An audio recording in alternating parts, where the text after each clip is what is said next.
स्थानीय सञ्चारमा नयाँ आयाम समाज रूपान्तरणमा हाम्रो अभियान तपाई हेर्दै हुनुहुन्छ स्याङ्जा जिल्लाकै पहिलो टेलिभिजन लक्ष्मी टेलिभिजन। हामीलाई विश्वको जुनसुकै ठाउँबाट पनि www.lakshmitv.com लगन गरेर अर्थात नेट टिभी एप्सबाट पनि हेर्न अनि सुन्न सक्नुहुनेछ। समाचारमा स्वागत छ। म टीकाराम अधिकारी। नेपाल कम्युनिस्ट पार्टी नेकपाका नेता सुभाष नेमाङले आउँदो निर्वाचनका लागि तयारीमा रहन सबैलाई आह्वान गर्नुभएको छ। सदरमुकाममा आज कार्यकर्ताहरूको भेटघाटमा चुनाव हुने कुरामा आफू व्यस्त रहेको नेमाङले बताउनु भएको छ। नेता नेमाङले प्रधानमन्त्री केपी शर्मा ओलीले सही ठानेर नै यो निर्णय गरेको बताउनु भएको छ। प्रधानमन्त्रीलाई निर्वाचन घोषणा गर्ने काम 200% उपयुक्त लागेर गर्नुभएको हो। उहाँले भन्नुभयो, सर्वोच्च अदालतले यस बारेमा अन्तरिम आदेश दिनु भन्ने निर्वाचन सम्बन्धी काम गर्दै अघि बढ्नु भएको छ। त्यसैले चुनावी कार्यक्रममा जुट्नुपर्छ। नेता नेमाङले नेकपाका को आधिकारिक भन्ने विवादको छैन। आयोगले कपी वा केपी ओली प्रथम अध्यक्ष रहेको पार्टीलाई नै आधिकारिक भनिसकेको दावी गर्दै भन्नुभयो, कोही व्यक्ति 1 महिना 3 दिन अध्यक्ष भए तर आयोगले आधिकारिकता दिएन। उहाँले आफू सर्वोच्च अदालतको निर्णयप्रति विश्वस्त राख्ने भएकाले त्यसबारे नबोल्ने बताउनु भएको छ। संसदीय व्यवस्थामा प्रधानमन्त्रीलाई संसद विघटनको अधिकार हुने गरेको दावी गर्ने नेताले भन्नुभयो, सरकारले अघि सारेको नीति तथा कार्यक्रम संसदमा दर्ता नै नहुने स्थिति आएपछि प्रधानमन्त्रीले प्रतिनिधि सभा विघटनको बाटो रोजेको बताउनु भएको छ।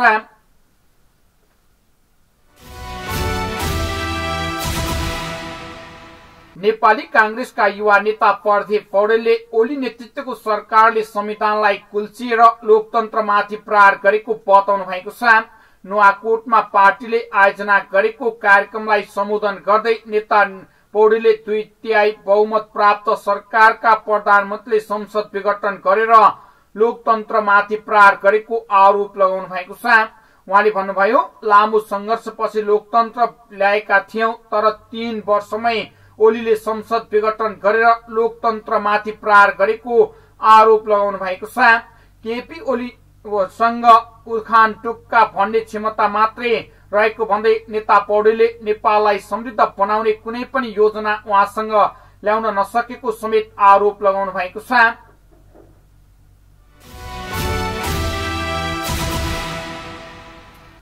हालै भएको पेट्रोलियम पदार्थको मूल्य वृद्धिलाई लिएर राष्ट्रिय उपभोक्ता मञ्च गण्डकी प्रदेश चाउ नेपाल राष्ट्रिय अभियान पोखराले सरकारको ध्यानाकर्षण गराएको छ। मञ्चका अध्यक्ष कपिलनाथ कोइराला, अभियानका संयोजक दीपक आचार्यले एक विज्ञप्ति जारी गरी मूल्य वृद्धि सरकार स्वयंले गरेको नीतिगत निर्णयको बर्खिलाफ गरेको जनाउँदै सरकारको कास्कीका प्रमुख जिल्लाधिकारी ज्ञान प्रसाद ढकाल मार्फत सरकारको ध्यानाकर्षण गराउनु भएको छ। जारी विज्ञप्तिमा भनिएको छ, सरकारले 2073 माघदेखि लागू हुने गरी स्वचालित मूल्य प्रणाली लागू गरेको थियो, जसमा अन्तर्राष्ट्रिय बजार कच्चा पेट्रोलियम पदार्थको मूल्य घटबढ भएको प्रत्येक 15 दिनमा मूल्य समायोजन गर्न सकिन्छ उल्लेख छ। तर अहिलेको 15 दिनमा नै 2 पटक बढाइएको छ। जबकि इन्डियन आयल कर्पोरेसनले नेपाल आयल निगमलाई 15 दिनमा मात्र बिलिङ गर्ने गर्दछ। तसर्थ एचबीमा मूल्य बढाउनु पर्ने कारण के हो प्रश्न गरिएको छ। त्यस्तै 6 वर्ष अगाडि अन्तर्राष्ट्रिय बजारमा कच्चा तेलको मूल्य बढेर $138 प्रति ब्यारेल हुँदा नेपालमा पेट्रोलको मूल्य 108 थियो। अहिले अन्तर्राष्ट्रिय बजारमा कच्चा पेट्रोलियम पदार्थ $65 प्रति ब्यारेल हुँदा यहाँ 114 कसरी कायम गरियो भन्ने कुरालाई पनि उठान गरिएको छ। तेलको मूल्य अन्तर्राष्ट्रिय बजारमा घटेर $27 प्रति ब्यारेल हुँदा 3 महिनासम्म मूल्य समायोजन नगर्ने, अहिले नियमन विपरीत 15 दिनमै 2 पटक मूल्य वृद्धि गर्ने कामको चर्को आलोचना गरिएको छ। विज्ञप्तिमा डिजलको कमिसन बढाइएको र बोनस पनि बाँडिएकाले त्यसको भार उपभोक्तामाथि थोपरिएको उल्लेख गरिएको छ। पेट्रोलियम पदार्थमा हुने मूल्य वृद्धिले ढुवानी भाडामा वृद्धि भई अन्य सम्पूर्ण वस्तु तथा सेवा समेत वृद्धि हुने अवस्था आउने निश्चित छ। के यसरी देशमा सुशासन कायम हुन्छ? विज्ञप्तिमा उल्लेख गरिएको छ। जिम्मेवार सरकारको दायित्व निर्वाह गर्दै यो मूल्य वृद्धि तत्काल फिर्ता लिएर उपभोक्तालाई राहत दिन ज्ञापन पत्र मार्फत सरकारलाई आह्वान गरिएको छ।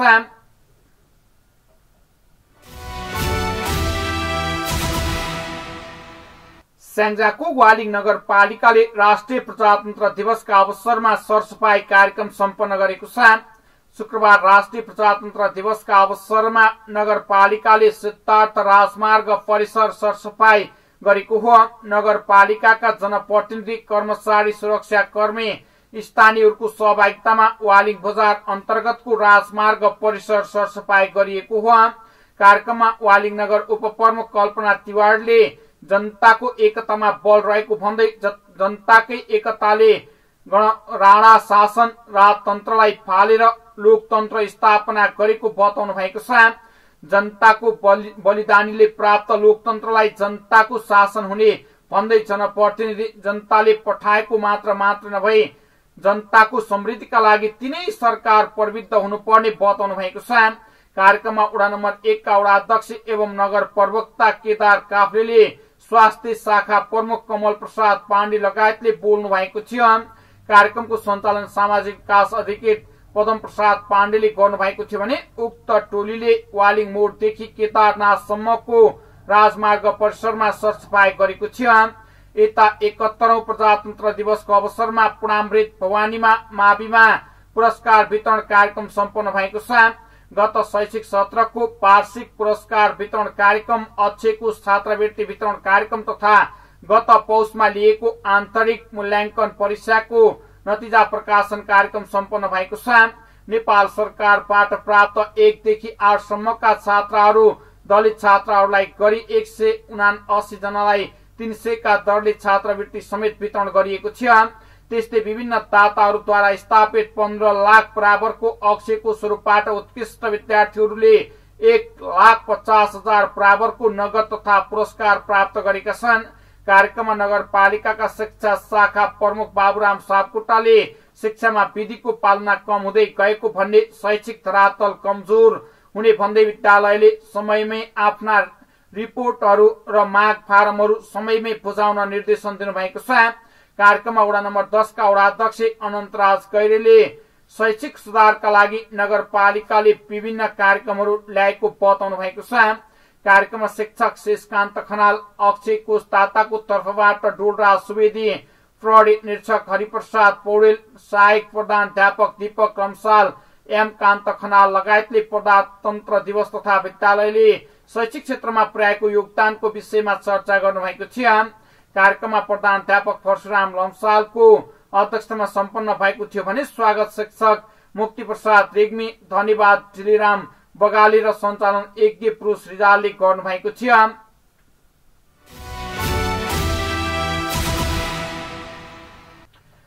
स्याङ्जाको गल्याङ बजारमा रक्तदान कार्यक्रम सम्पन्न भएको छ। अखिल नेपाल राष्ट्रिय स्वतन्त्र विद्यार्थी युनियन अन्डासबेउ जिल्ला कमिटिको आयोजनामा गल्याङ बजारमा बृहत रक्तदान कार्यक्रम सम्पन्न भएको छ।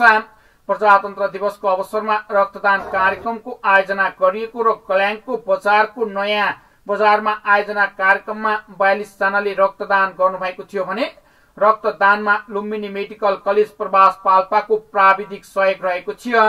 कार्यक्रममा नेपाल कम्युनिस्ट पार्टी नेकपाका जिल्ला अध्यक्ष पारस शर्मा गैरेले समृद्ध देश निर्माणका लागि युवाहरूको आवश्यकता भएको बताउँदै अबका युवाहरूले देशलाई सही मार्गमा अगाडि बढाउनु पर्ने कुरामा जोड दिनुभएको छ। उहाँले भन्नुभयो, देशमा केही तत्त्वहरू अराजकता मचाउँदै गरेको र अहिलेको सरकारले हरेक समस्याको समाधान गरेर अगाडि बढ्ने, विकास निर्माणसँगै वैशाखमा हुने चुनावका लागि समेत आफ्नो आफ्नो ठाउँबाट जुट्न कार्यकर्ता तथा नेताहरूलाई उहाँले आह्वान गर्नुभएको छ। कार्यक्रममा नेकपा केन्द्रीय सदस्य मुक्ति प्रसाद पाठक, कालीगण्डकी गाउँपालिकाका अध्यक्ष खिमबहादुर थापा, विश्वनाथ अर्याल लगायतले रक्तदान महादान भएको बताउँदै युवाहरू रचनात्मक, सृजनात्मक र देशको विकास निर्माण अभियानमा एक भएर लाग्नु पर्ने कुरामा जोड दिनुभएको छ। अन्डासबेउ जिल्ला कमिटिका संयोजक रामप्रसाद सापकोटाको सभापतित्वमा भएको कार्यक्रमको सञ्चालन अन्डासबेउ जिल्ला कमिटी सदस्य सागर थापाले र स्वागत मन्तव्य अनराज ब्यूरोका केन्द्रीय सदस्य प्रमोद कैरेले गर्नुभएको थियो।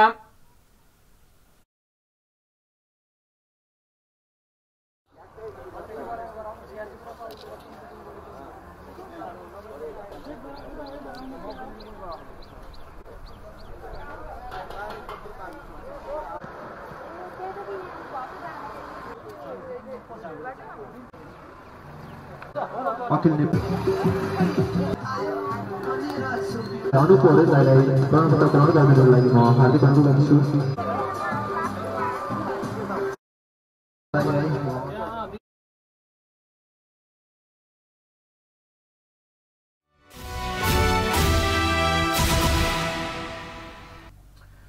स्याङ्जाको भिरकोट 5 पकानमा प्रथम आलु महोत्सव शुक्रबारबाट शुरू भएको छ। क्षेत्रीय कृषि निर्देशनालय पोखरा कृषि ज्ञान केन्द्र स्याङ्जा भिरकोट नगरपालिका र स्थानीय महिला जागरण बहुउद्देश्य सहकारी संस्थाको संयुक्त आयोजनामा महोत्सव शुरू भएको हो। महोत्सवको उद्घाटन गर्दै नगर प्रमुख सायराम खनालले जिल्लामै पहिलो पटक आयोजना गरिएको आलु महोत्सवले स्थानीय उत्पादनको बजारीकरणलाई मद्दत पुग्ने कुरामा जोड दिनु भएको छ। साथै प्रमुख खनालले निकै उर्वर भूमि पकान फाँटमा यस पाली सामूहिक आलु खेती गरिएको र कृषकहरूलाई यस महोत्सवले थप हौसला मिल्ने कुरामा जोड दिनुभयो। यस पटकका लागि आलु पकेट क्षेत्र निर्धारण गरेर पकेट क्षेत्रमा 3 वटा आलु ब्लक बनाएर सामूहिक र व्यक्तिगत रूपमा 300 रोपनी क्षेत्रफलमा आलु लगाएकोमा भन्दै महोत्सवले स्थानीय कृषि उपजलाई स्थान दिएको बताएको छ। नगरपालिकाले आलु खेतीका लागि 50% अनुदानमा आलुको बिउ आवश्यक कीटनाशक औषधि तथा तालिम दिएको थियो। भोलिसम्म सञ्चालन हुने महोत्सवमा आलुका विभिन्न परिकारको प्रदर्शनी, आलुका परिकार बनाउने, सिपका बारेमा जानकारी गराउने तयारी भएको भिरकोट 5 का वडा अध्यक्ष एम प्रसाद अधिकारीले जानकारी दिनुभएको छ। महोत्सवमा आलुका परिकार, आलुका विभिन्न जात तथा स्थानीय उत्पादकहरूको 9 वटा स्टलहरू राखिएका छन्। महोत्सव उद्घाटनका अवसरमा प्रमुख जिल्लाधिकारी उमेश बस्नेत, नगर उप प्रमुख सीमा केसी कर्मचारी, निमित्त प्रमुख प्रशासकीय अधिकृत विष्णु कोइराला, क्षेत्रीय कृषि निर्देशनालयका वरिष्ठ कृषि अधिकृत राजेश गुरुङ, कृषि ज्ञान केन्द्र स्याङ्जाका विनोद हमाल, जिमुवा शीत भण्डार सहकारीका अध्यक्ष रुमलाल कणेल, नेपाली कांग्रेसका नगर सभापति तोयनाथ अर्याल, नेकपा अध्यक्ष मिनप्रसाद कोइराला, भिरकोट उद्योग वाणिज्य संघका महासचिव नुवा दत्त अर्याल लगायतले बोल्नु भएको थियो। वडा अध्यक्ष एम प्रसाद अधिकारीको स्वागतसँगै शुरू भएको कार्यक्रममा महिला जागरण बहुउद्देश्य सहकारीका अध्यक्ष देवी पाण्डेको सभापतित्वमा सम्पन्न थियो भने सञ्चालन स्थानीय कृषक रामकृष्ण अर्यालले गर्नुभएको थियो।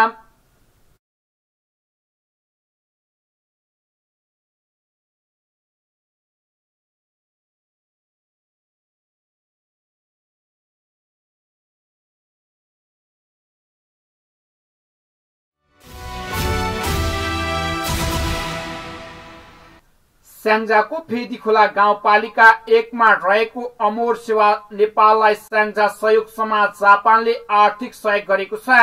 स्याङ्जा सहयोग समाज जापानले अमोर सेवा नेपालको बालगृह भवन निर्माणार्थ 3,01,000 सहयोग गरेको छ। सहयोग हस्तान्तरण गर्दै प्रमुख जिल्लाधिकारी उमेश बस्नेतले अमोर सेवा नेपालले धेरै राम्रो काम गरेको बताउँदै सहयोगी मनोहरलाई सहयोग गर्नु भएकोमा धन्यवाद समेत व्यक्त गर्नु भएको छ। पर्जिया बस्नेतले सरकारले गर्न नसकेको काम अमोर सेवा नेपालले गरेको बताउँदै भविष्य अन्धकार भएका बालबालिकाको उद्धार गरी भविष्य उज्यालो बनाइदिएकोमा धन्यवाद समेत व्यक्त गर्नु भएको छ। सहयोग हस्तान्तरण कार्यक्रममा प्रहरी उपरीक्षक होवेन्द्र भुगटी, फेदीखोला गाउँपालिका वडा नम्बर 1 का वडा अध्यक्ष खिमबहादुर छेत्री, आईसीसी सदस्य सुरेश रेग्मी, स्याङ्जा सहयोग समाज जापानका अध्यक्ष सागरमणि भण्डारी, अमोर सेवा नेपालकी अध्यक्ष कमला प्राचुरी लगायतले शुभकामना मन्तव्य राख्नु भएको थियो। अमोर सेवा नेपालमा हाल 6 जिल्लाका 26 जना बालबालिका रहनु भएको छ। त्यसैगरी अमोर सेवाको भवन निर्माणका लागि पोखराकी पूर्णमाया बरालले 48,000 आर्थिक सहयोग गर्नु भएको छ। निर्माणाधीन भवनका लागि थप 20 लाख रकम आवश्यक पर्ने अमोर सेवा बाल गृहका आजीवन सदस्य अशोक शर्मा मरासिनीले बताउनु भएको छ।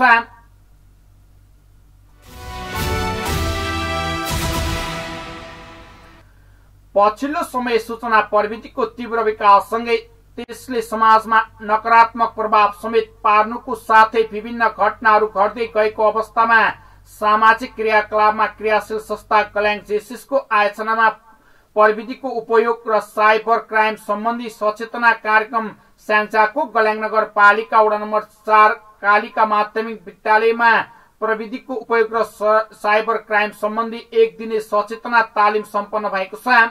कालिका माविका विद्यार्थी वा विद्यालय व्यवस्थापन समितिका अध्यक्ष ढाकराम नेउपानेको प्रमुख आतिथ्यतामा भएको कार्यक्रममा बोल्दै कल्याङ जेसिसले स्थापनाको 3 वर्ष नपुग्दै समाजका युवाहरूका मनमा बस्न सफल भएको भन्दै सचेतनामूलक तालिमले विद्यार्थीहरूको नकारात्मक सोचाइ सकारात्मक तर्फ जाने बताउनु भएको छ। लिभिङ अराउन्ड टेक्नोलोजी काठमाडौँको सहजीकरण र कल्याङ जेसिसको आयोजनामा आयोजित तालिम पछि बोल्ने वक्ताहरूले तालिमबाट प्रविधिको समुचित प्रयोग गर्नुपर्ने कुरामा जोड दिनु भएको छ।